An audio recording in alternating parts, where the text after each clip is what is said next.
Simone Harris perched on a park bench in Lakeside, gazing vacantly at the overcast spring heavens. It had been 3 months since her world shattered in an instant. 3 months after the burial, 3 months enduring nonstop agony every single moment. Her spouse Elijah and her little girl Chloe, the pair who meant everything to her, were snatched away in a flash. A crash on State Highway 59, according to the official police account. Their vehicle veered over the median. The collision proved devastating.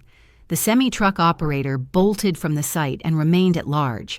Authorities wrapped up the investigation swiftly, far too swiftly, lacking any clues, statements from bystanders, or prospects for justice. At 30 years of age, Simone glimpsed a reflection in the glass that appeared a decade more worn, entirely devoured by sorrow.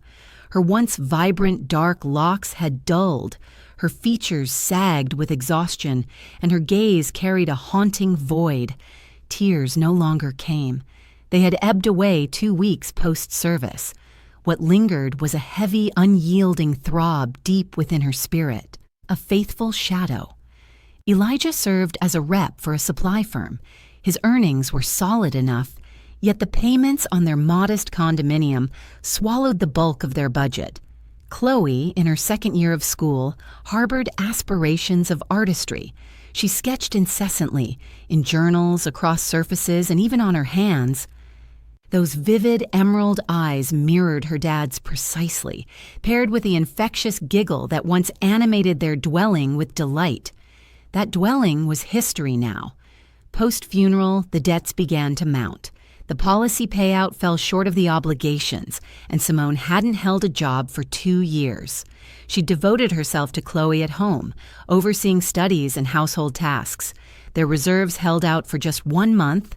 Afterward, she offloaded every prized item: her engagement band, her mom's golden necklace, Elijah's computer.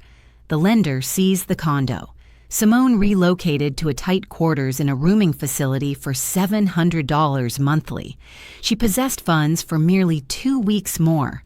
Desperately, she hunted for employment, calling on scores of businesses and dispatching countless resumes. Each spot insisted on prior roles, credentials, and endorsements. Simone possessed only a bookkeeping qualification from 8 years back and a glaring void in her work history. Employers had no use for a 30-year-old in the throes of despair, scarcely keeping it together. 2 days prior, she signed up at an employment service. She completed the paperwork, then waited in a claustrophobic cubicle opposite a young woman with garish makeup and detached stare. The coordinator scanned the documents, scowling and wagging her head. "Simone, you must grasp that your circumstances are challenging," she droned flatly. "Lacking background, opportunities are scarce. I could line up janitorial work, kitchen cleanup, or perhaps a clerical role at bare minimum pay." Simone dipped her head without a word. Anything beat famishing in that dreary space. The day before, the service rang. "Simone," a lively man's tone announced via line, "we've got a prospect for you. A resident caregiver role, top-tier employer, a affluent individual needing round-the-clock attention, pay at $3,000 per month, plus meals, shelter, and your own quarters. Sound appealing?" Simone froze in shock. It exceeded Elijah's best earnings. The offer felt unreal. "I've got no background in caregiving," she stuttered. "No issue," he assured. "This employer's unique. He seeks someone reliable, truthful, and reserved. You match perfectly. Begin the day after next." Simone agreed. Options were nil. Her funds had vanished. The boarding fee loomed in 3 days, and the fridge contained just a milk container and a pair of carrots. That morning, she bundled her scant effects into a single bag and headed to the provided location via cab. The estate sprawled in crimson brick within a gated enclave roughly 30 miles from town. The ride drained her final $200. The property loomed as a grand manor encircled by tall barriers and a flawlessly tended landscape. Simone paused at the entrance, sensing herself an intruder at a fortress. The watchman verified her ID and swung the barrier wide. She proceeded along the stone walkway to the veranda, where a sternly attired woman of middle years welcomed her. the property overseer, she declared. I'm Dolores Vance, the lady stated briskly. This belongs to Mr. Coington. Your quarters lie upstairs, eastern section. Mr. Randall slumbers currently. He'll introduce himself tonight and outline your responsibilities. The space proved spacious and luminous, boasting a vast pane facing the grounds.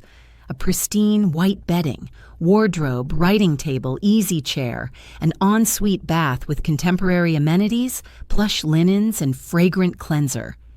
Simone sank onto the mattress, scarcely crediting the sight.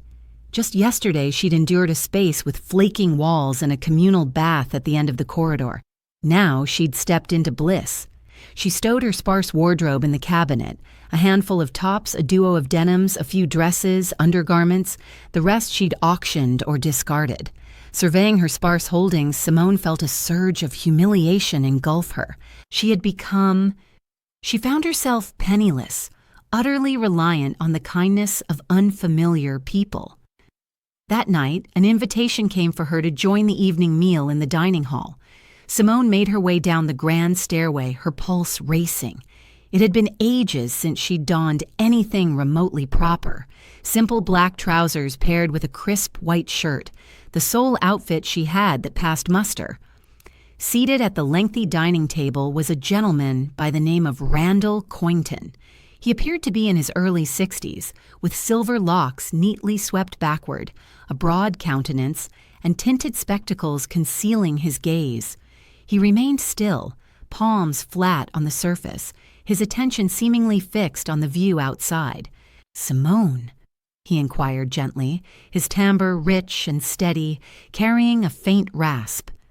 "Yes," she answered, her words quivering. "Take a seat, please. Dolores, bring out the supper." The household overseer delivered the courses, a hearty vegetable beef broth, roasted meat alongside rice and simmered greens, a crisp salad, and warm loaves. Simone hadn't savored a warm dish in what felt like forever. Her belly twisted in anticipation, yet she forced herself to dine deliberately, minding her manners to avoid seeming rude. "My vision faded 6 months back," Randall started, after Dolores Vance had exited the space. "The specialists believe surgery could restore it, but I'm biding my time for the ideal opportunity. I'm seeking an assistant close at hand for routine chores, to peruse the news and literature aloud, and to join me on strolls. Nothing demanding. Dolores oversees the residence. The chef handles the cuisine. The staff tend to the tidying. Your role would simply involve staying near me." Simone inclined her head, then recalled his impairment. "I'll give it my best," she murmured. "I'll exert every effort." "You've endured a fresh bereavement," he remarked abruptly. "I'm aware. The service informed me." Simone went rigid. Her utensil halted midway to her lips, her neck constricted. Tears pricked her eyes. "Pardon my directness," Randall pressed on, his tone gentler. "I only mean to assure you that nobody on the premises will pry into your past. You're secure here. Take time to grieve. Stay quiet if you wish. Just exist without scrutiny. Judgment has no place." She offered no response, merely dipping her chin once more, overlooking his blindness. Within, a surge of thankfulness blended with ease washed over her. Perhaps in this place she could temporarily flee the anguish. Perhaps she could draw breath without the weight of despair suffocating her. Post-meal, Dolores Vance escorted her to the chamber and outlined the schedule. Morning repast at 8, succeeded by reciting the dailies to Mr. Coington. Midday meal at 1 Sakal, then a promenade through the grounds, afternoons at leisure, supper at 7 hours. The routine was meticulous, structured, and reliable. Simone settled onto the plush mattress, drawing the cozy quilt around her form. For the first occasion in ages, warmth enveloped her, sustenance filled her, security shielded her. Still, a void lingered deep inside. Elijah and Chloe were gone forever, and here she resided in an unknown dwelling, sustained by another's generosity. Shame ought to grip her, but weariness dominated instead. The initial 7 days flew by. Simone adapted to this unfamiliar existence. She joined for the morning fare, then voiced articles and volumes for Randall. He absorbed it all with focus, occasionally posing queries or asking for sections to be revisited. Following the noon eating, they wandered the gardens.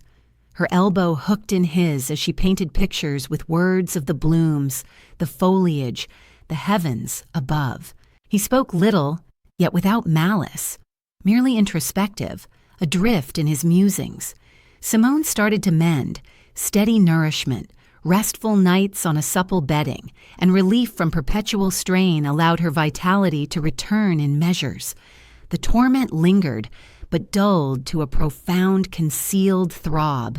She trained herself to sideline thoughts of Elijah and Chloe by daylight, though nocturnal tears still soaked her cushion, muffled by her hand to evade detection.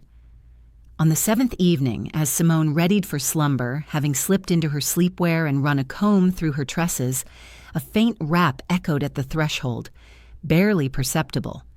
Wary, she neared and unlatched it. There stood Randall Coington, sans his shaded lenses, his stare fixed squarely upon her. His irises were chestnut, vibrant and sharp.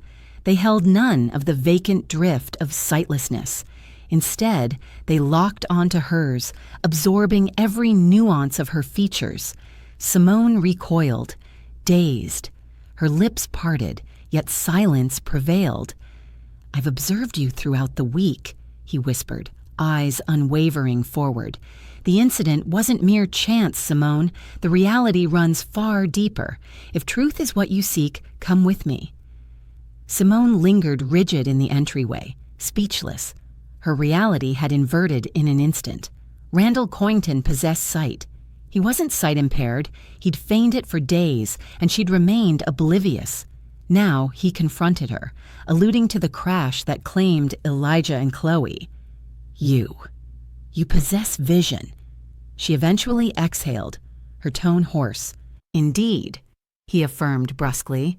"Join me. We must converse, and softly, lest anyone overhear, particularly Dolores Vance. She's in the dark." He pivoted and proceeded along the corridor. Simone, driven by an unnameable urge, pursued him. They navigated the steps, traversed the entrance hall, and Randall unlocked his study, flicking the illumination. The interior featured a sturdy oak writing table, upholstered seats in hide, and towering shelves lined with volumes. He secured the portal and he twisted the key in the lock 2 times. "Take a seat," he directed, gesturing toward the armchair opposite the desk. Simone settled into it, her limbs shaking. Randall positioned himself behind the desk, interlaced his fingers, and remained quiet for a moment, collecting his ideas while examining her closely.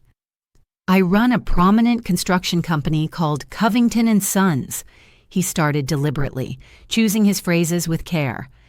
"My son, Avery, has managed the operations for the last 6 months. On paper, I stepped away because of my vision loss. Supposedly, I'm undergoing therapy. Truth is, my eyesight is flawless. It never deserted me. I'm faking the blindness just to survive." Simone absorbed his words without a peep, her mind reeling from the unexpected disclosure, her palms rushing to cover her lips. "6 months back, I caught sight of a killing," Randall went on, his tone sharpening. "I was heading home late from work, about 11 p.m. My driver, Marcus, was at the wheel. We paused at a signal close to the industrial zone on the city's edge. In a shadowy lane amid the storage buildings, I spotted 3 guys savagely and methodically assaulting a 4th, obviously aiming to end him. Then one drew a pistol and fired 2 rounds into the target's skull. The streetlight illuminated it all vividly for me. They spotted our vehicle. They realized I was peering out from the window. They jotted down the plate number. He halted, massaging his brow. Simone noticed his digits quivering. The following day, 3 fellows in high-end attire with icy stares showed up at my workplace. They warned me that I observed zilch that evening. They threatened that if I contacted the authorities or breathed a word to anybody, death would follow. Starting with my driver, Marcus, then my boy Avery, and finally me. They had the full scoop on my relatives. homes, schedules, the schools for my grandchildren, my daughter-in-law's job site. Fear gripped me. I'm wealthy, Simone, but no brave soul. For my loved one's sake, I pledged to keep quiet. Get it. Simone dipped her head, dread starting to rise, a foreboding sense of a horrific reality she dreaded yet already sensed. A week afterward, my driver Marcus got taken out by a hit-and-run close to his place. Randall pressed on, his pitch falling to a hush. As he headed out for his shift in the dawn, a dark SUV barreled from the bend, struck him, and vanished. Marcus perished on impact. Cops turned up empty. The surveillance footage was allegedly on the fritz right then. It hit me that they'd offed Marcus to prove their warnings weren't empty. That's the point I chose to simulate sightlessness. I consulted physicians. I alleged my vision was fading from the strain of Marcus's passing. I underwent exams. Medics detected no issues. Yet I pushed. I maintained my sight was deteriorating rapidly. At last, I declared to all that a hazardous event had left me sightless entirely. I passed the firm's control to my son and withdrew from the spotlight, and the syndicate fell for it. A sightless observer poses no threat. He can't point out the perpetrators. The syndicate, Simone murmured, her mouth parched. What are they? Some outlaw group. Randall answered curtly, his gaze tightening. They traffic in illicit goods, wash dirty money, and carry out hits for hire. Their boss is Devin the Duke Sterling, a ruthless and sly figure, ex-military breed. He boasts ties in law enforcement, the prosecutor's realm, and municipal government. He's beyond reach. Regular folks can't lay a finger on him. Testifiers vanish. Probes get shelved. Proof evaporates. Simone shut her lids, struggling to absorb the details. Her spouse and child, were they tangled in this horror too? Your spouse Elijah and your child Chloe also observed a wrongdoing, Randall stated, his delivery gentler, nearly compassionate. I learned it accidentally via my connections. I retain allies in the force, folks I've aided before who rely on me. One such, Captain Ben Hayes, a longtime pal, shared the tale. 3 months prior, in that identical industrial area, yet another slaying took place. The deceased was entrepreneur George Albright, proprietor of a retail chain who balked at paying Sterling's extortion fees. He got executed in full view during daytime in a mall lot. Bystanders included a fellow and a young child strolling by post errands. They glimpsed the assassin's features. The kid even captured an image of the escape vehicle's tag using her device. Frightened, they still reported to the cops. They provided accounts. Captain Hayes oversaw the matter. 2 days on, their automobile collided with a semi on State Highway 59. The fellow and the child perished right away. The rig operator bolted. Under high-level coercion, the cops labeled it a mishap and sealed the file. Simone's breath hitched. Tears traced her face, unnoticed by her. Elijah had alerted the law, unbeknownst to her. He'd sought to uphold righteousness, and it cost him and their little one their lives. They'd been slain mercilessly like beasts. Captain Hayes supplied the identities, Randall added, Elijah Harris and his daughter Chloe. I cross-checked the details with my network. I discovered your identity. I found out you'd been abandoned, penniless, and without a home. Compassion stirred in me for your plight. I could empathize with your suffering since I'd endured that nightmare firsthand. I reached out to the employment agency's head. I urged him to extend the position solely to you, excluding others. My intent was to assist, providing shelter, meals, and income. Yet now I see you merit even greater. You ought to learn the reality of who slaughtered your relatives. Simone lifted her gaze to his, tears streaming unchecked. Why share this with me? She inquired in a quivering, faint whisper. Why at this moment? I'm weary of keeping quiet, he responded plainly. The anguish in his eyes shone clearly. Because you deserve to grasp who destroyed your family, and maybe jointly we can pursue retribution. But grasp this. If you choose to move forward, peril awaits. Sterling spares no mercy for betrayers and eliminates survivors. Should he learn I'm sighted, they'll end me. If he discovers your knowledge of the facts, they'll target you as well. Thus, all I've revealed remains confidential between us. I'll refute my statements to outsiders. I'll disavow it all if required. Do you comprehend? Simone inclined her head gradually. An emotion absent for 3 months began stirring within her. Fury, a blazing, intense fury toward those who'd stripped her of all. That wrath infused her with power, dispelling the lethargy and occupying the void. I demand they face consequences, she murmured, her tone resolute as iron. I crave vengeance, no matter the price. Then a strategy is essential, Randall noted, inclining closer. And support. You can't challenge such an organization solo, yet I understand the next steps. We must collect proof, locate a trustworthy law enforcer, and hand over the dossier. But it could span weeks, perhaps months. Will you endure the delay? I'm prepared, Simone affirmed resolutely, brushing away her tears. Prepared for whatever comes. They lingered in the office another 2 hours, hashing out specifics. Randall disclosed all he knew of Sterling's crew, their hideouts, a derelict storage facility in the industrial zone, a discreet area at the downtown Monarch Club, the roster of associates, Leo, Simon, Miguel, Roman, their ties to law enforcement, including multiple tainted officials who buried investigations. Simone absorbed it all, committing each phrase in particular to memory. The inner fury evolved into cold resolve. Ascending to the upper level, it was well after midnight. Simone retreated to her quarters, reclined on the mattress, yet sleep eluded her. Her mind whirled chaotically. Elijah and Chloe hadn't perished in mere misfortune. They'd been executed with calculated brutality, mercilessly, and the perpetrators roamed at liberty, persisting in their crimes against innocents. But with the truth unveiled, she now possessed an objective: secure justice regardless of the toll. Dawn brought a bright, balmy morning. The May sunlight bathed the chamber in warm glow.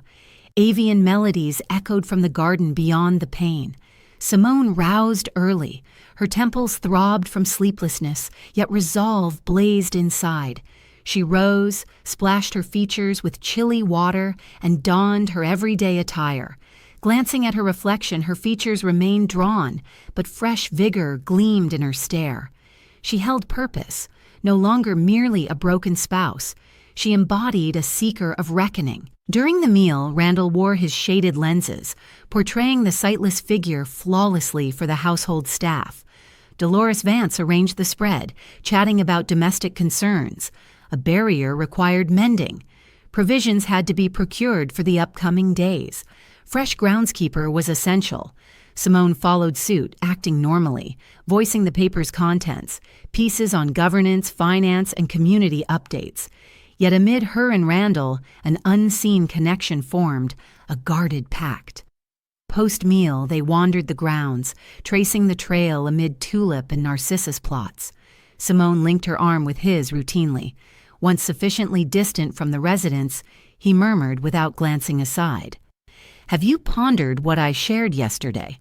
"Indeed," she answered, equally hushed, eyes fixed forward. "I yearn to proceed, but I'm unsure how to begin. I'm just an everyday individual, lacking networks or expertise in such affairs." "Hire a private sleuth," Randall suggested, halting near the water feature. "One to compile dirt on Sterling. I can't intervene openly. Discovery of my role would shatter my disguise and doom me. But I'll provide funds.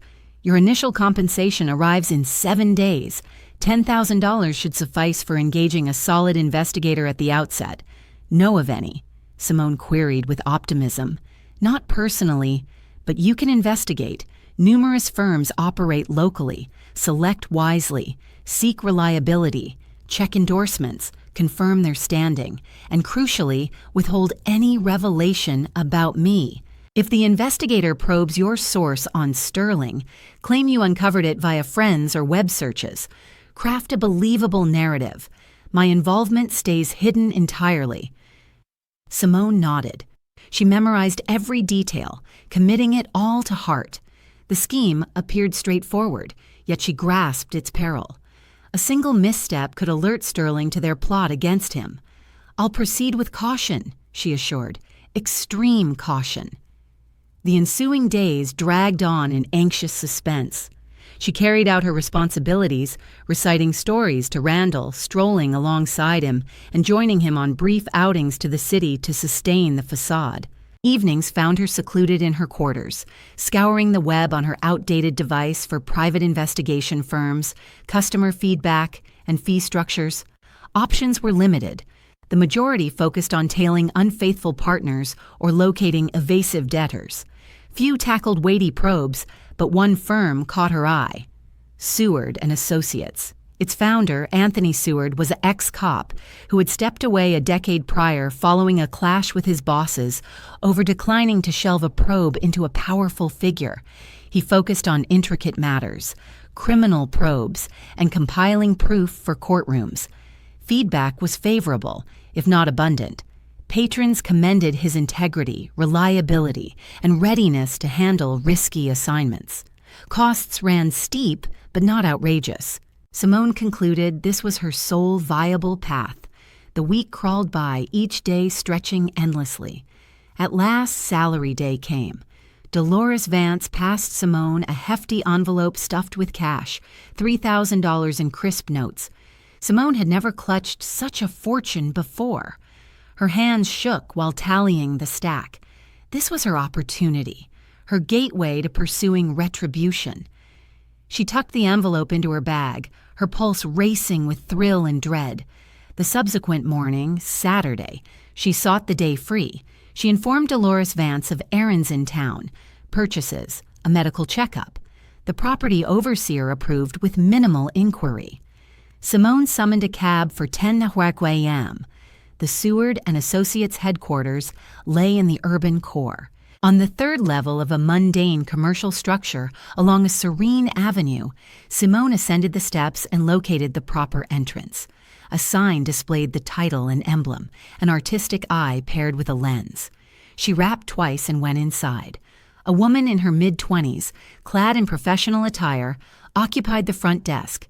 She glanced up with a courteous grin. "Good morning. What brings you here?" "I'd like to speak with Mr. Seward," Simone replied, striving for composure. "It's a grave matter." "Just a second."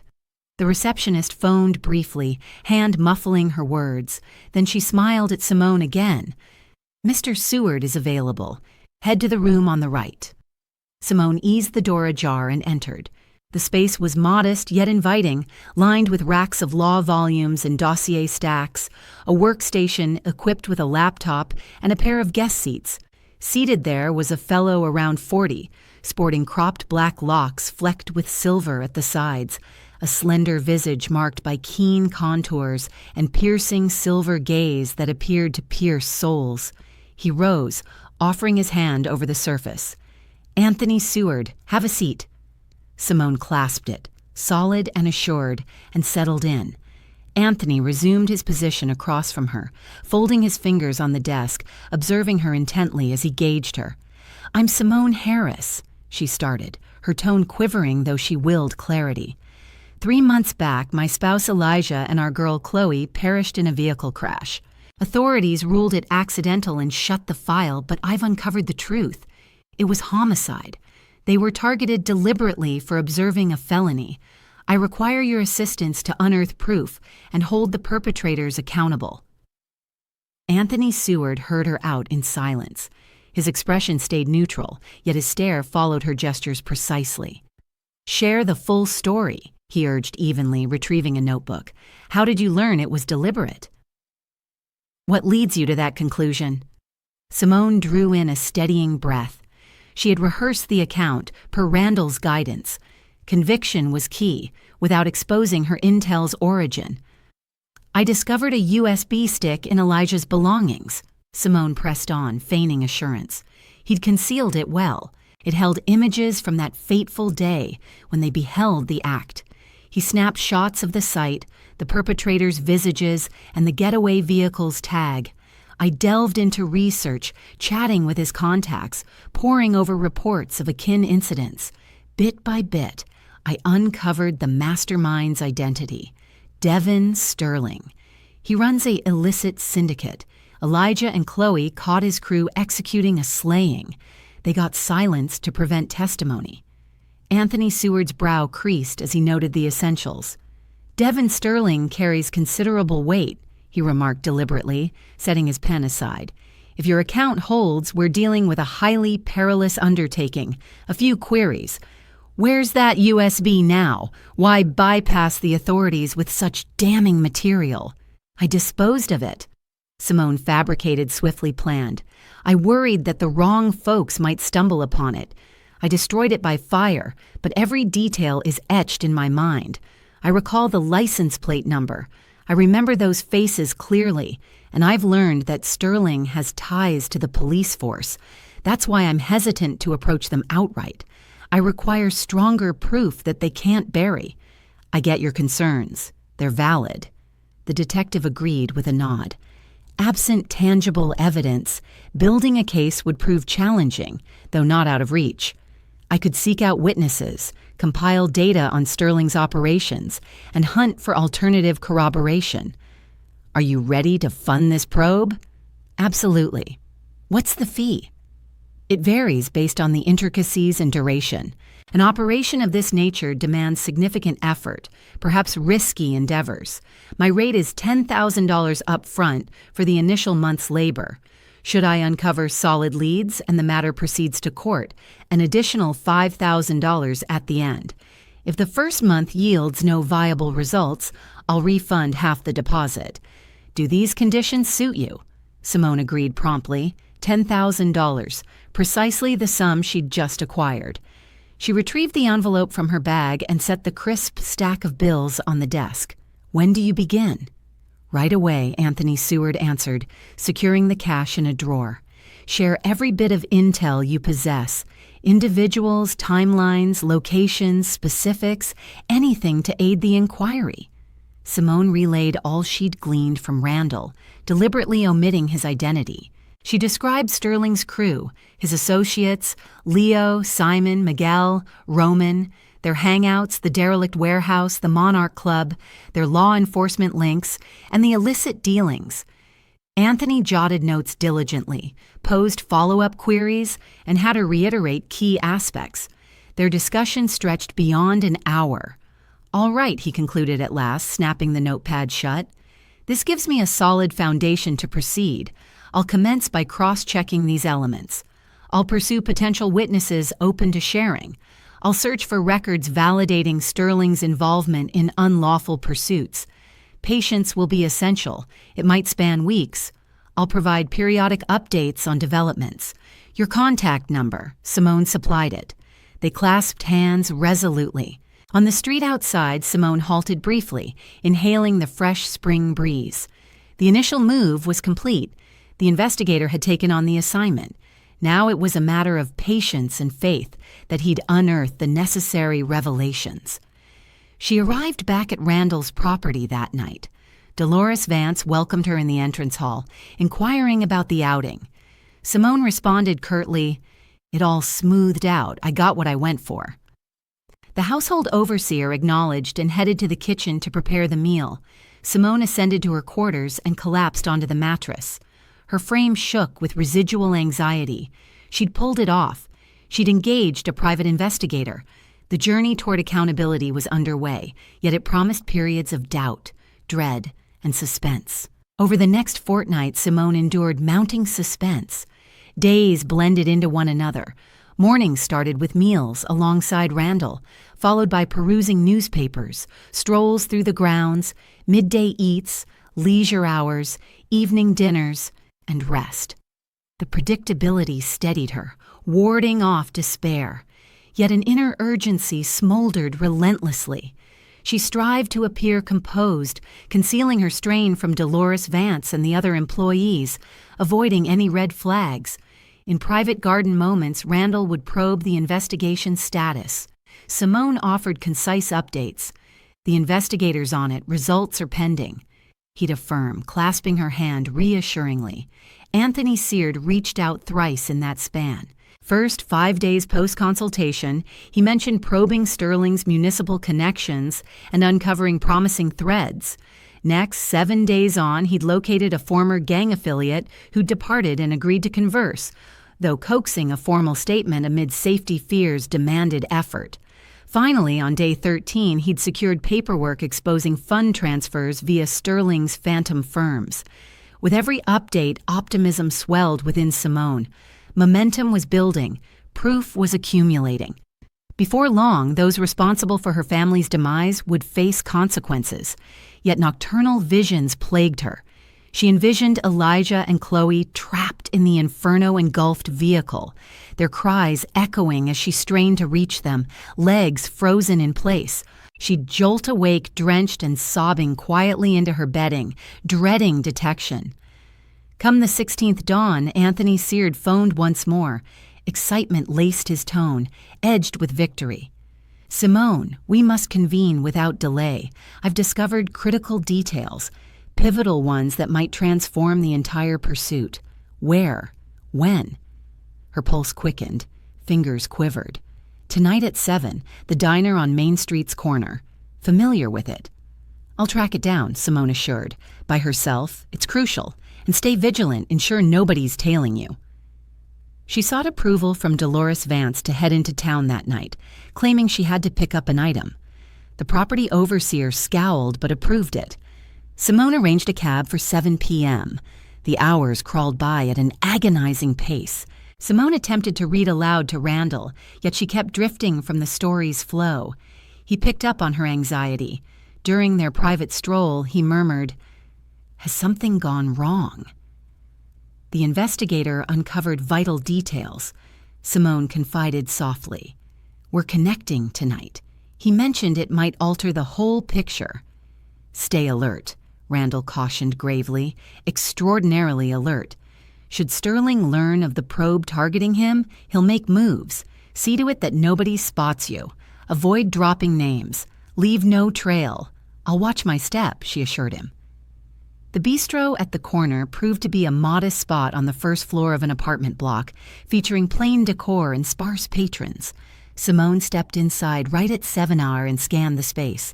Anthony Seard occupied a rear table backed against the wall, affording him a full view of the area. He beckoned as he caught sight of her. Simone approached and took the seat opposite. "What turned up?" she inquired directly, edging closer. Anthony slid a hefty dossier of papers across the table to her. "Plenty," he answered gravely, dropping his tone. "An enormous quantity. Pay attention. I cross-checked every detail you shared regarding Devin Sterling. He truly heads a vast illicit network. Their operations include large-scale smuggling, laundering funds via dummy firms, and assassinations of troublesome individuals. Sterling maintains strong ties within the police force, the prosecutor's office, and municipal government. He doles out payoffs, threatens testifiers, and buries investigations. He's shielded on every front, impenetrable as a bastion. Yet I pinpointed the chink in that armor. What's that?" she exhaled. "About 3 years back, one of his underlings, Lionel Leo Thompson, got nabbed hauling a massive drug load," Anthony clarified, flipping open the file to reveal images. "He was busted in the act. The proof was airtight. The judge handed down a 5-year term in a maximum security prison, but after just 1 year, he got an abrupt early release. A high-powered figure shelled out for his freedom, greased the necessary palms. Probably Sterling in person. Thompson served as his key deputy. He held far too many secrets. Upon getting out, he rejoined the crew, resuming duties for Sterling. But I tracked down his former spouse, Brenda Thompson. Their split occurred during his incarceration. She revealed something compelling. Leo meticulously documented all his transactions. Names, timelines, cash sums, rendezvous spots, specifics of each offense. He jotted it all in hefty ledgers, stashing them as leverage should Sterling try to eliminate him. He concealed those journals in a safe spot prior to his capture. Simone hung on every word, barely breathing, her gaze locked on the sleuth's features. "Have you located those journals? Where might they be?" "Not as of yet." Anthony denied with a shake of his head. But Brenda's ready to assist. She despises Sterling and holds him responsible for corrupting her partner. She'll give evidence against the entire outfit and disclose Leo's hiding place for the ledgers. These form pivotal proof, Simone. Armed with those ledgers, we can launch a comprehensive prosecution against Sterling and his whole syndicate.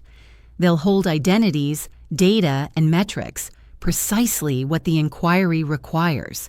And Lionel Thompson himself, Simone pressed urgently. Where's he at these days? Could he provide testimony as well? Regrettably, Leo's gone, Anthony stated mournfully. He passed away 2 months past. On paper, he drowned in the waterway after tumbling from a bridge in an inebriated state. No observers present. Surveillance in the vicinity had malfunctioned. In truth, I'm nearly convinced Sterling ordered the hit. Likely, the leader discovered the ledger's existence and opted to sever the risky tie. But he failed to retrieve them, since Leo never disclosed the location to anyone. He merely left hints for his wife, indicating where to search if harm befell him. Simone fell quiet. Thus, tangible proof existed. A solid opportunity emerged to lock up Sterling and his associates for life. "What's our next step?" she queried softly. "Now we require a trustworthy cop, a detective undaunted by challenges of this magnitude," Anthony responded, sealing the dossier. "I've vetted a few prospects over the last few days. The majority are either bought off and beholden to Sterling or too terrified for their safety and jobs to tackle something so perilous. However, one individual stands out as our ally. Detective Ethan Bell from the Elite Probes Unit, age 35. He transferred to our town half a year ago from Seattle. He's earned a name as an upright, steadfast figure who never bends. While in Seattle, he initiated multiple prominent cases against powerful officials and business leaders. He turned down significant payoffs on 2 occasions, even facing intimidation as a result. I've conducted thorough checks via my sources. In our flawed setup, he's as upright as they come. You can rely on him." "Are you absolutely certain?" Simone inquired skeptically. "Suppose he's corrupt, too, just concealing it well." "Naturally, no one offers a full assurance," the investigator conceded candidly. "Still, I've scrutinized him extensively. I consulted his past associates in Seattle. This fellow genuinely upholds the principles of law and fairness. Such individuals are rare nowadays, yet they persist. To secure justice via proper channels, we'll need to venture a bit and place faith in him." Simone mulled it over, nibbling her lower lip. The stakes were immense. Should the investigator prove unreliable, should he leak details to Sterling, death would follow for everyone involved.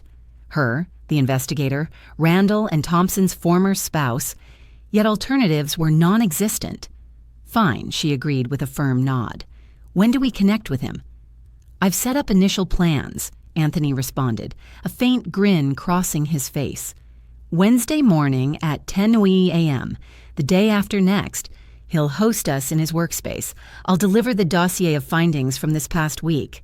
Brenda Thompson will join us, prepared to deliver a formal affidavit. Should Detective Bell commit to the matter, we'll stand a solid shot at pushing it to court and prevailing." "Count me in," Simone declared resolutely, straightening her posture. "I'll handle anything required." They discussed logistics a bit longer, then parted ways. Simone exited the bistro and paused on the pavement, scanning the surroundings. Street lamps glowed, pedestrians strolled past, vehicles cruised along, the everyday rhythm of an ordinary urban hub. Yet amid this bustle, the murderer of her kin roamed unchecked, perhaps scheming further offenses. But capture loomed near, imminently so. She held that conviction deep within. Simone arrived back at Randall's property deep into the night. Her mind swirled with ideas and strategies. Randall awaited in the lounge, settled in a recliner. As Dolores Vance slipped into the kitchen, he murmured softly, "How'd it unfold?" "Promising," Simone replied in a hushed tone, bending closer. "Extremely so. The investigator uncovered proof. Wednesday, we confer with the examiner. Anthony insists he's honorable. If plans align, they might launch the probe." Randall inclined his head gradually, adjusting his spectacles downward to meet her gaze. "Then the pivotal moment draws near," he uttered gently. "Stay alert for unexpected developments, Simone. And bear in mind, should matters sour, I'll disavow all involvement. I'll claim ignorance. You're merely my aide. Clear." "Crystal," she affirmed with a nod. "Rest easy. Your involvement stays unmentioned." Sleep eluded Simone that evening. She remained alert, eyes fixed on the overhead, reflecting on Elijah and Chloe. Imminently, their perpetrators would face fitting retribution. In this harsh realm, true equity could indeed prevail. Come Wednesday dawn, Simone once more sought leave to head downtown. She informed Dolores Vance of a need to settle paperwork at the county records office concerning her late spouse's holdings. The property overseer scowled, yet refrained from probing and summoned a cab. The prosecutor's headquarters loomed as a drab, bureaucratic slab of concrete. Simone linked up with Anthony Seward in the entrance hall precisely at 9:30. Accompanying him was a slender woman around 40, ashen-faced with wide, anxious eyes and fidgety gestures. That was Brenda Thompson, the widow of the deceased Leo. They cleared the checkpoint with identification and ascended the Stark steps to level 3. Detective Bell's quarters lay at the hallway's far end. Anthony rapped on the panel twice. A crisp enter came in reply. They stepped inside. At a weathered oak table strewn with files and papers perched a fellow in his mid-30s, fit and erect, sporting short-cropped fair locks, a resolute visage featuring a sharp nose and resolute jawline and sharp azure gaze. He rose upon their entry, offered greetings, and gestured to the crimson-upholstered seats opposite. "Ethan Bell, Special Probes Unit," he presented himself. "Anthony alerted me to your arrival. Take a seat." His tone carried poise, assurance, and a sense of reliability. Simone settled in, clasping her fingers tightly, her pulse racing. "Simone Harris," she stated, "grateful for your time." Anthony outlined the basics. Ethan Bell acknowledged with a dip of his head. "Your spouse and child perished in a vehicle collision a touch over 3 months back. You suspect foul play, a deliberate slaying tied to Devin Sterling's illicit network. I'll attend to your points meticulously and review the submissions.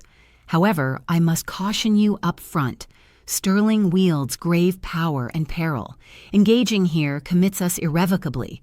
"I grasp the dangers fully," Simone responded steadfastly, holding his stare, straight in her gaze. Her spouse and child had perished. They met their end after spotting a wrongdoing and attempting to alert authorities. She craved retribution. She demanded the perpetrators face legal consequences. Ethan Bell regarded her closely, gauging her resolve and whether she was prepared to pursue it fully. Then he inclined his head. "Fine. Let's see your evidence." Anthony Seard set the hefty dossier containing the investigation files on the table and launched into his systematic briefing. "We've compiled accounts from multiple observers verifying that Elijah Harris and his girl Chloe observed the slaying of entrepreneur George Albright in the mall lot 3 months back. These are duplicates of their declarations submitted at the nearby station. Here are shots of the incident site. And this details how, just 2 days following their reports, their vehicle collided with a semi on the freeway. The official account, a mishap with the operator escaping. Truthfully, it was a hit arranged by Sterling's syndicate. He extracted the following bundle of files. Now, details on the syndicate proper, schemes for washing funds via dummy firms, proof of smuggling operations, ties to dishonest bureaucrats and law enforcement, and crucially, the account from Brenda Thompson, former spouse of the late Lionel Thompson, Sterling's key lieutenant. Brenda anxiously chewed her lower lip, yet proceeded in a quivering tone. My former partner, Leo, served Sterling for more than a decade. He handled the shipment and distribution of banned drugs. He took part in hired assassinations. I was aware of his actions, but too terrified to depart. He menaced me and my mom. Upon his imprisonment 3 years prior, I ended the marriage. Yet prior to his capture, he informed me that should misfortune befall him, I'd need to grasp the reality. He maintained meticulous logs of the crew's dealings, individuals, timelines, sums, offenses. He stashed them as a safeguard. Those logs remain concealed in a secure spot within his folks' abandoned homestead in the village of Fairport, 20 miles outside the urban center. I can guide you to the precise spot.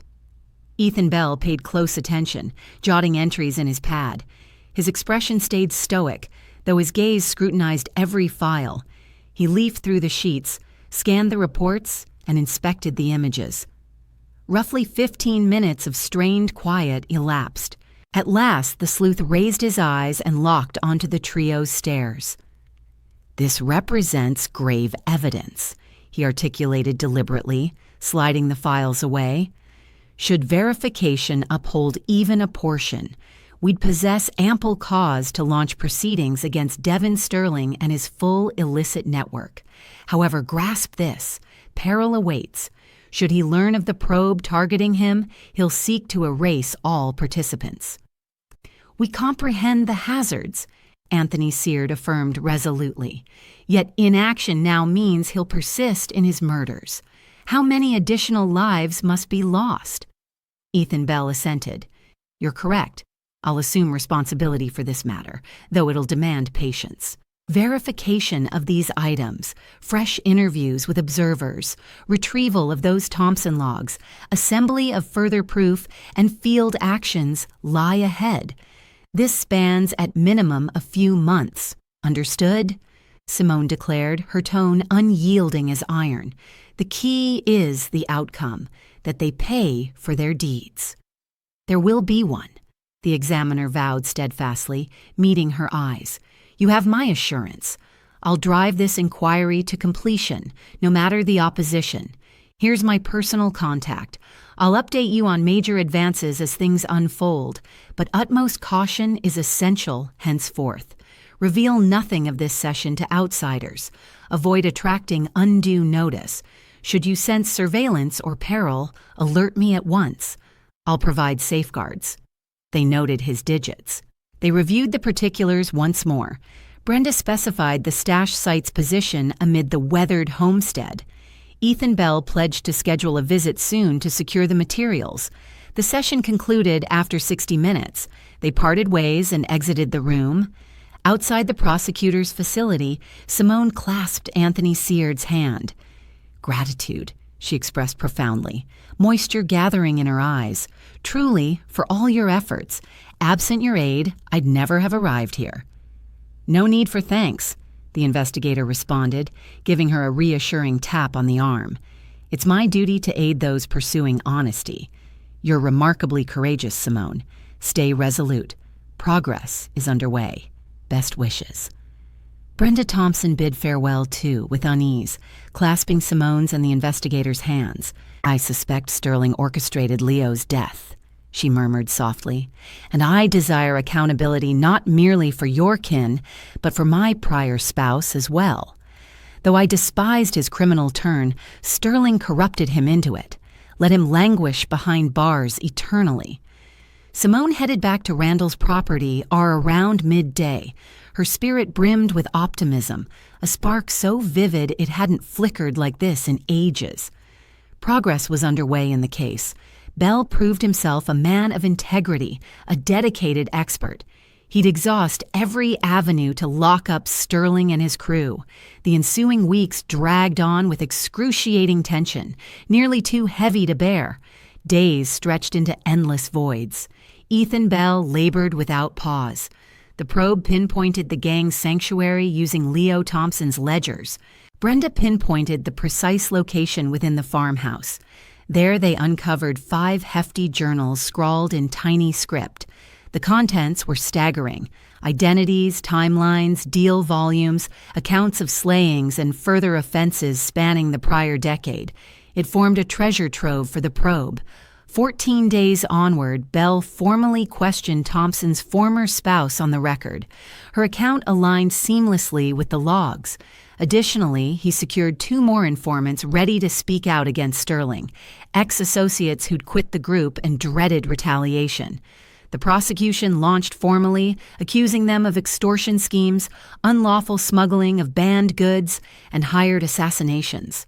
10 days after that, the full inquiry kicked off. Raids ensued. Papers were confiscated from Sterling's dummy firms, and suspects were grilled. Evidence piled up for each incident in the offenses. About 6 weeks into the effort, Ethan Bell reached out to Simone, bearing crucial updates. His tone carried excitement. "Simone, we're almost there," the detective assured her. "Brace yourself. You could be summoned to give evidence as a stakeholder and relative of the victims. It's routine." "I'm set," Simone responded steadily, her words unwavering, prepared for anything required. She set down the receiver and pressed her palms to her face. Salty drops traced paths down her skin, yet now they signaled easing, a cathartic flow. Before long, the ordeal would conclude. Imminently, the perpetrators of Elijah and Chloe's deaths would face confinement as they ought. The takedowns occurred on a chilly vernal dawn, midweek, precisely 2 months post the probe's formal start. Ethan Bell rang Simone at dawn, around 7:30, as she stirred from slumber. "Simone, it went off without a hitch," he announced, his inflection blending weariness with victory. "Devin Sterling got nabbed this morning at 6 sharp, right at his estate on the urban fringe. 4 of his top henchmen fell with him: Simon Quiroga, Miguel Veranda, Roman Zordo, Vince Davis, and Omar Salazar. They're all secured and holding under strict watch. Charges encompass a slew of violations: extortion, massive-scale illicit transport of restricted items, and commission murders, among them the slaying of your spouse, Elijah Harris, and your child, Chloe. The files head to the judiciary shortly. Hearings should commence in roughly 2 months. Simone absorbed it all, scarcely crediting what she heard, hardly grasping that the moment had arrived. Her grip shook on the device. Her pulse raced without mercy. "Really?" she murmured. "Has it truly come to pass?" "Absolutely, it's real," Bell affirmed gently. "They're detained and held. The proof arrayed against them is ironclad. Thompson's accounts, deponent statements, items grabbed during sweeps, forensic analyses. Escape from reckoning is impossible. Right will triumph, Simone. That's my word." "Thank you," she choked out amid sobs. "Thank you endlessly. You have no idea the weight this lifts." "I can picture it," the detective said gravely, "and I'm relieved to have contributed. Your partner and little one showed real courage. They merit seeing their assailants face consequences." Simone wrapped up the exchange and sank onto the mattress. Tremors racked her frame. She'd pulled it off. With Anthony Seard and Ethan Bell by her side, she'd conquered the unattainable. She'd unearthed fairness in a realm where it felt like legend. She slipped into clothes swiftly, descended the stairs, and spotted Randall in the den. He lounged in a chair, tuned to the AM broadcast of daily headlines, cradling his brew. At the sound of her approach, he glanced over. "They've got them," Simone murmured softly. "The entire outfit. Sterling's locked away. It's done, truly done at last." Randall eased off the shaded lenses he still donned from old custom around the help, even though his vision had mended for all to see. His gaze glistened, brimming with emotion. "Praise be," he uttered hoarsely, his timbre quivering. "This torment has genuinely ended." "For us both," Simone affirmed, stepping nearer. "And for you, pair, it spells liberty ahead.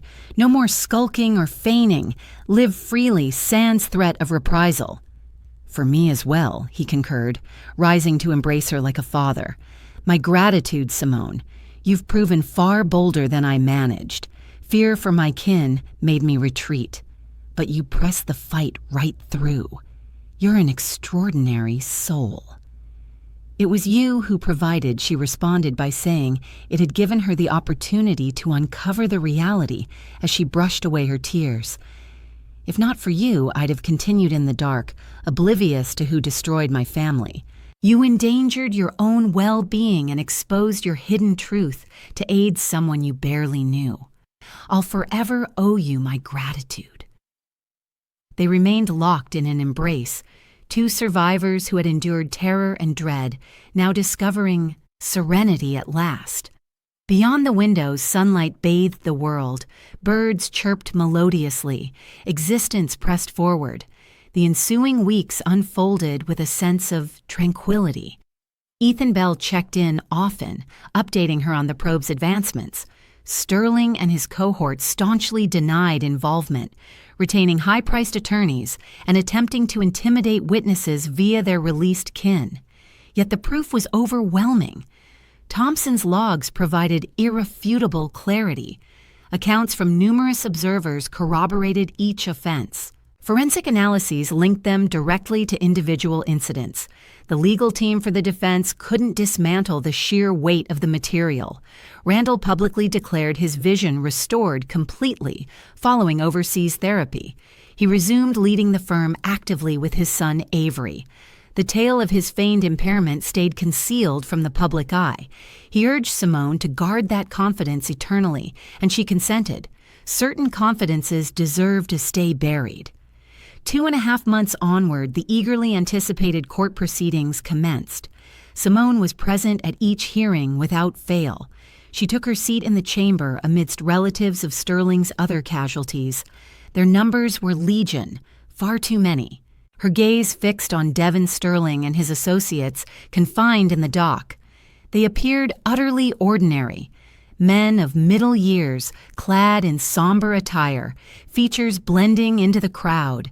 It strained credulity to think these individuals had ruthlessly slain her loved ones and countless innocents. The proceedings stretched nearly a month, encompassing 4 weeks of hearings, cross-examinations, and evidence scrutiny. The prosecution laid out the details systematically, one by one. Thompson's documentation, statements from witnesses, specialist assessments, monetary records.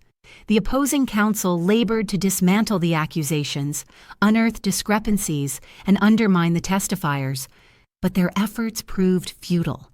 The abundance of substantiation rendered any rebuttal impossible. At length, the judgment day arrived. The hall brimmed with attendees, reporters armed with lenses, survivors, kin, and intrigued locals tracking the sensational affair.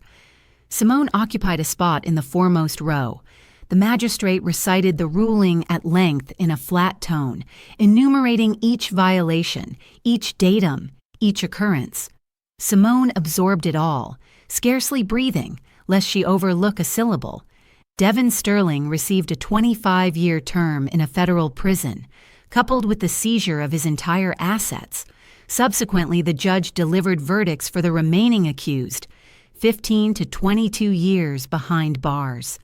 As the magistrate concluded and banged the gavel to end the proceedings, a hush gripped the space for a few moments. Then cheers broke out, shouts of liberation from the bereaved clans. Some sobbed, others clung together, while a few merely stared in disbelief. Simone shielded her features with her palms and wept. For the first instance across those many months, her tears stemmed not from sorrow, but from release. She had succeeded. Fairness had triumphed. The perpetrators against her family would languish out their days incarcerated right where they fit. Following the conclusion, Ethan Bell neared her. He rested his palm on her arm. "You handled it superbly, Simone," he murmured gently. "Few possess the fortitude to see such a journey through. Take pride in your resolve." "No, you accomplished something extraordinary," Simone replied, lifting her gaze through moistened eyes. "You braved the assignment despite the dangers. Sterling's clout didn't deter you. You pushed it all the way to court. You're the real champion." "I was merely fulfilling my duties," the detective answered humbly. "The role I'm compensated for, enforcing the statutes and equity. Your spouse and child merited seeing their assailant held accountable. Now they may find eternal repose." They clasped hands. Simone sensed a comforting energy, encouragement, and resilience flowing from his grip. Deep within, she felt a spark ignite in response to that kindness. In the wake of the trial, Simone's existence slowly transformed, infused with fresh vibrancy. True to his pledge, Randall extended a legitimate role at his enterprise. "Simone," he remarked one night during a meal on the estate's veranda, "you're free from any duty as my attendant now. That guise served only as camouflage. Still, I'd value your continued presence, but in another capacity. Our business requires a capable bookkeeper. Your education aligns perfectly with that field. True, your practical background is limited, yet you're intelligent, trustworthy, and diligent. I'm proposing a spot in our downtown finance team. Compensation starts at $4,500 monthly, with comprehensive perks, medical coverage, and avenues for career advancement. Your thoughts?" Simone stared in astonishment at the proposition. She hadn't foreseen this development. "Are you in earnest? But I scarcely pass up." Despite lacking any hands-on background, Simone had hardly dipped her toes into her profession. "Dead serious," Randall declared with conviction. "You've secured this spot through your bravery and integrity. You endured unimaginable suffering without shattering. You avoided turning resentful. You battled for what's right, even staking your own safety. Folks like you are scarce in this era. You merit a steady, respectable existence. Plus, I have absolute faith in you, and in the corporate world, that trust outweighs all the expertise imaginable." Simone agreed with little hesitation. Just 7 days afterward, she dove into her role at the Covington & Sons headquarters in the city's core, within the finance team.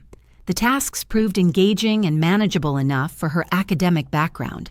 She managed paperwork, compiled summaries, reviewed bills, and coordinated with suppliers. Her co-workers were approachable and eager to guide the fresh face. The department lead, a no-nonsense yet equitable fellow in his 50s by the name of Frankie Jones, took the time to clarify every detail, assisting her in mastering the bookkeeping program. Gradually, from one day to the next, Simone started reclaiming her vitality.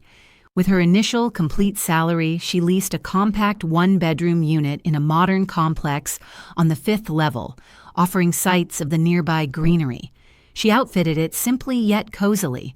She acquired essential pieces like furnishings, gadgets, cookware, and linens. After countless months, she finally possessed her private dwelling, a sanctuary all her own. On her days off, she strolled through town, uncovering fresh spots, eateries, green spaces, galleries, and reading halls. She resumed devouring novels, viewing films, and tuning into tunes. The grief over Elijah and Chloe's departure lingered on.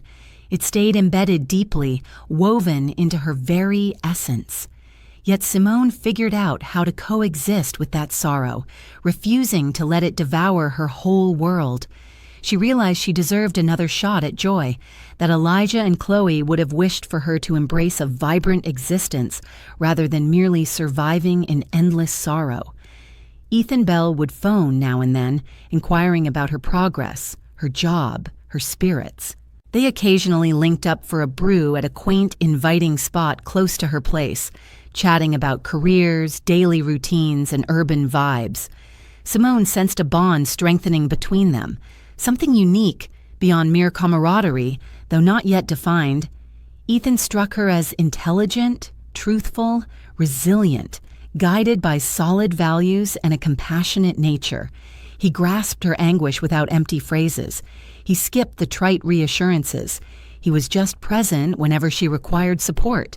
He shared insights from his career and his aspirations to forge an equitable legal framework where regulations serve all impartially.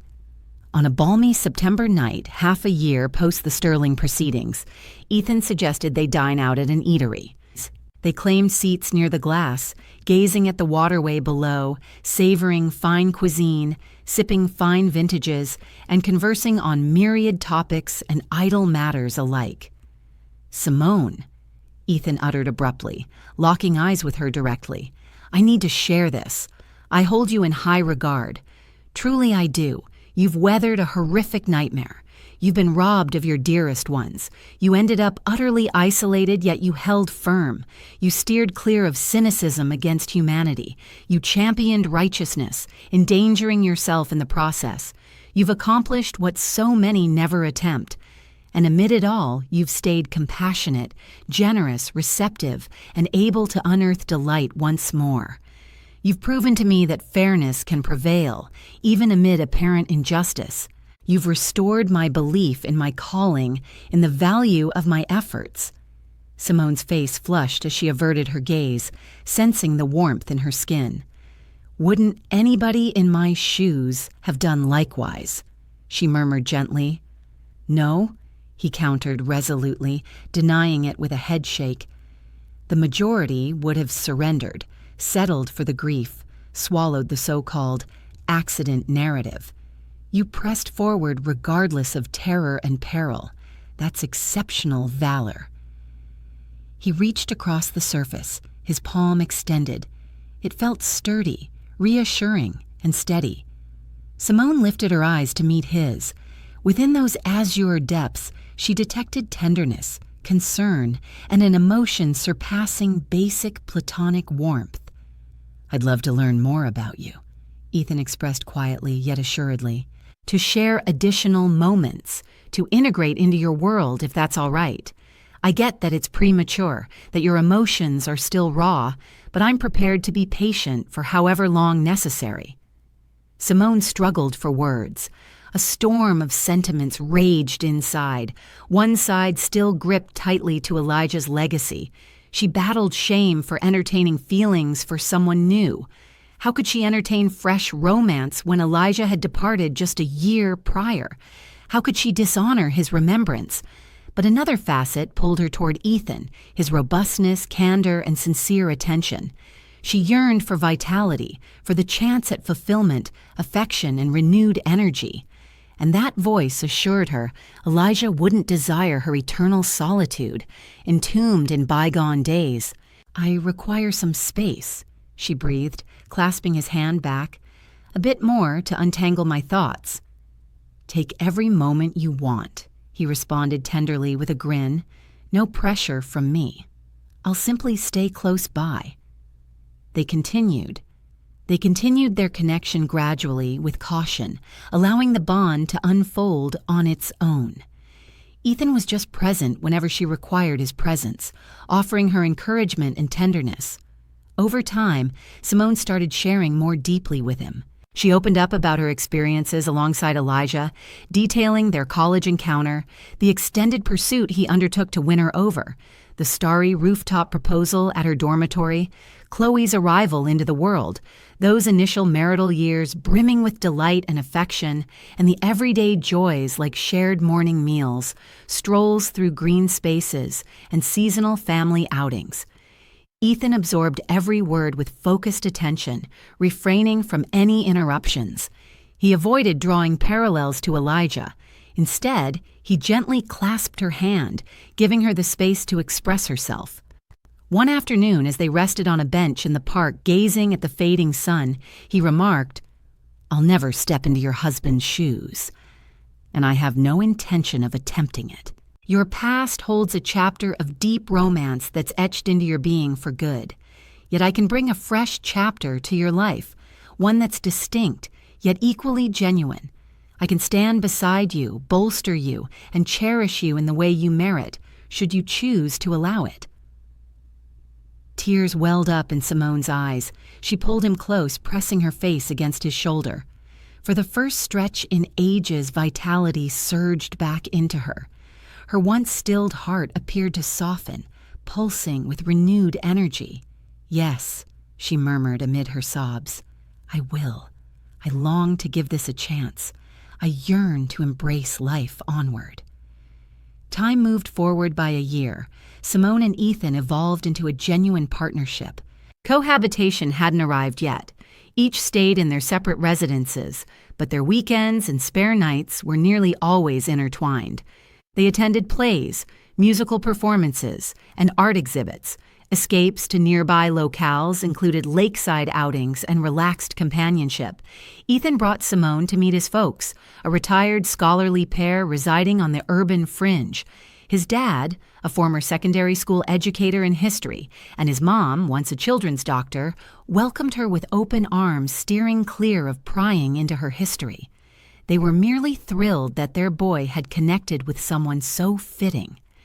In turn, Simone presented Ethan to Randall Coington. Randall hosted them for a midday feast at his estate, setting out an opulent spread. Over the courses, conversation flowed extensively. Randall inquired into Ethan's profession, his perspectives on existence, and his aspirations ahead. As the repast concluded, he drew Simone apart and confided in a hushed tone. "This fellow is solid, Simone. Upright, reliable, resilient at his core. He'll look after you well. I stand behind your decision."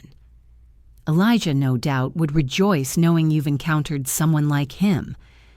Such affirmation struck a profound chord with Simone.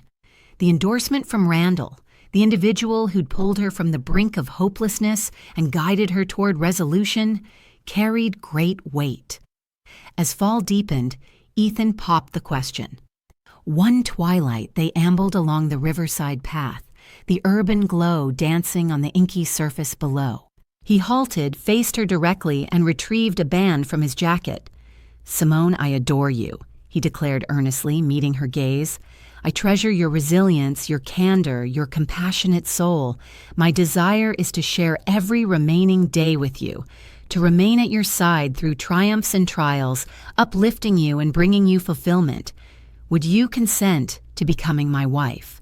Simone met his eyes, saline trails tracing her face, while lingering uncertainties battled inside. Could she claim fresh joy? Did this constitute disloyalty to Elijah's legacy? Yet Randall's counsel resurfaced in her mind. She recalled Elijah's essence, gentle, devoted, always hoping the finest for her. He'd never wish isolation upon her eternally. He'd urge her to thrive, to feel deeply, to find contentment. And Chloe would delight in her mother's radiance as well. "Yes," she breathed, her tone firming. "Yes, Ethan, I accept your proposal." He eased the ring onto her digit and sealed it with a lingering, affectionate kiss. The metropolis sparkled around them. In that instant, Simone sensed continuity in her existence, that following the deepest shadows, light inevitably breaks through. Their union occurred in springtime, amid blooming landscapes and avian melodies. The event stayed understated, free of ostentation or excess. Vows were exchanged before intimate kin. Ethan's parents, Randall accompanied by his boy Avery and their relatives, Anthony Seward with his spouse, and select associates. Simone donned a straightforward yet refined gown in cream tones. Ethan sported a formal charcoal attire. They traded symbols of commitment and pledges of devotion. Upon the official's pronouncement of their matrimony, cheers filled the air. Post-rite, they gathered at a cozy eatery for festivities. A familial warmth enveloped the gathering. They established roots in Ethan's dwelling, a roomy tri-bedroom unit on level 7 at the urban periphery, overlooking verdant expanses. Simone methodically infused the area with her touches, redecorating subtly to heighten its comfort. Daily existence fell into a serene, structured flow. Careers persisted for both. Simone managed finances at Coington's enterprise, while Ethan pursued investigations. Evenings brought joint suppers, film viewings, perusals of books, and recaps of their routines. Several months post-nuptials, Simone discovered she was expecting a child, filled her with profound emotion. She never imagined motherhood could return to her life. Following Chloe's loss, the idea had felt out of reach, too heartbreaking, utterly beyond grasp. How could she open her heart to another baby while grieving her daughter? Yet sharing the revelation with Ethan and witnessing his response erased every uncertainty. He was overjoyed beyond words. He enveloped her in a fierce embrace that left her breathless, showered her face with kisses, and kept murmuring, "This is incredible. It's the greatest moment I've ever known. We'll make fantastic parents. I swear it." His genuine delight was so radiant that Simone found herself swept up in it. She let herself trust that she could embrace motherhood once more, that this new arrival wouldn't eclipse Chloe, but would spark a fresh affection, a renewed source of delight in her world. The gestation period passed smoothly and serenely. Simone stayed healthy throughout. She continued her job right up to the start of her parental break. Ethan doted on her with endless tenderness and support. Randall shared the excitement over the impending new family member. He stopped by often, laden with presents for the little one to come, stuffed animals, outfits, storybooks for kids. "A youngster deserves to be raised surrounded by warmth and abundance," he remarked with a grin. "Let him enjoy only the finest things. Let hardship never touch him." Toward the end of May, as the urban landscape exploded in verdant hues and blooming gardens, labor began for Simone. Ethan rushed her straight to the medical center. The birth unfolded swiftly and trouble-free. Out came a robust, vigorous infant boy, announcing his arrival with a robust wail and balled-up hands. "What name should we choose for our little guy?" Ethan inquired, cradling the infant delicately, gazing at the delicate features with awe and affection. "Jamal," Simone answered gently, her eyes brimming with joyful tears as she studied the baby. Elijah cherished that name. It signifies grace. It suits him perfectly. "Jamal Bell, a bold, sturdy moniker for our boy," Ethan echoed, pressing a kiss to his spouse's forehead. Simone observed Jamal closely. Deep within, she sensed a final melting of the ice that had gripped her. The puckered little features, the sealed lids fringed with delicate lashes, the minuscule digits. A budding existence, a budding optimism, a budding bond. Amid the ache of bereavement, the thrill of fresh beginnings now emerged. In her mind, she conversed with Chloe. "Chloe, my sweet child, pardon me for carrying on without you, but you've never left my thoughts. I'll always hold you dear. You're etched eternally in my soul. Yet now there's space, too, for this tiny soul. I'll share tales of you with him, of your gentle spirit, your gifts, your brilliance. You'll endure through our recollections and narratives." Jamal developed at an astonishing pace, far swifter than anticipated. While on leave, Simone poured all her energy into caring for her son. Ethan would come home from his shifts and dedicate evenings to entertaining the child, swaying him gently, crooning soft melodies in a voice lacking polish but brimming with warmth. Their days flowed peacefully, structured, rich with everyday familial bliss. On days off, they strolled through the greenery as a unit, called on Ethan's folks, and dropped in on Randall. Randall Coington was utterly smitten with young Jamal. "This little fellow has restored cheer and giggles to my home," he'd declare, beaming while observing the toddler at play. "It's been ages since these walls echoed with a young one's merriment. I'm grateful you've included me in your world." Simone sensed her existence had reached fulfillment. The sorrow from losing Elijah and Chloe lingered on. It wove itself into her past, into her very essence. But she'd mastered coexisting with that grief, refusing to let it dominate her every breath. She discovered how to cherish the now, to savor unassuming instances of delight, and to open herself to love anew. On certain evenings, after Ethan and Jamal had drifted off, Simone would step onto the terrace, tilting her gaze toward the starry expanse above. She'd reflect on the extraordinary path she'd navigated, from utter devastation and a wish to vanish to rebirth, to fresh devotion, to a rebuilt household, from powerlessness to the resilience that secured accountability. She recalled that pivotal moment when Randall entered her space and unveiled the reality. Without his intervention, she'd remain oblivious to her family's killer. She'd have endured in the shadows, haunted by unresolved riddles, gradually dimming under sorrow's weight. Yet he offered her an opportunity. He endangered his own security, his hidden life, to aid an unfamiliar soul. Then there was Anthony Seward. the investigator undaunted by a perilous probe into a formidable underworld figure. He amassed proof, tracked down testimonies, and linked arms with a principled colleague. And Ethan Bell, the attorney undeterred by Sterling's clout, who resisted intimidation and corrupt overtures, pushed the matter to court and delivered vindication. In the end, he became her partner in life, the sire of her child, her pillar and her passion. United, they accomplished the unthinkable. They demonstrated that fairness can prevail even amid realms ruled by authority and wealth. Simone smiled at the velvet heavens, the shimmering lights.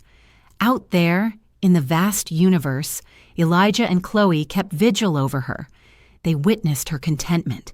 They rejoiced in it. They beamed with pride at her ability to rebound from ruin, to claim retribution and rediscover affection. "Thank you," she breathed into the quiet. At the close of the evening, she whispered to the heavens above, "I'm thankful for the moments we shared, grateful for the affection, the joy, and the years we spent as a family. You'll never be out of my thoughts, and I'll always hold you close. I swear, you'll live on in my heart eternally." A gentle wind brushed against her skin, as if an unseen touch caressed her face. Simone shut her eyes and sensed a deep calm. They were listening. They got it. They granted her blessings for the fresh start ahead. She slipped back into the house, easing into the bedroom without a sound. Ethan lay there, his arm draped over her empty spot on the mattress. Jamal let out quiet breaths from his bassinet close by. Simone settled in, drawing the blanket up and nestling beside her spouse. Stirring halfway from sleep, he wrapped an arm around her and murmured, "You all right?" "Yeah," she answered in a hush, and she truly meant it. "All's well, darling." Days went on, rich with purpose, warmth, and optimism. She felt profound appreciation for each moment in this reborn existence she'd crafted herself from the wreckage and sorrow. Thankful, too, for those who guided her along the way. Enjoy the tale. Where are you tuning in from? What city? Drop a note in the comments. Let's connect. If the story resonated, show some love with a super thanks. It helps me share more like this. Your kind backing means the world. Can't wait to hear your thoughts below. Check out the screen for 2 fresh tales I really suggest. My channel's got tons more. Hit subscribe if you haven't. Catch you next time for another heartfelt journey with all my warmth and admiration.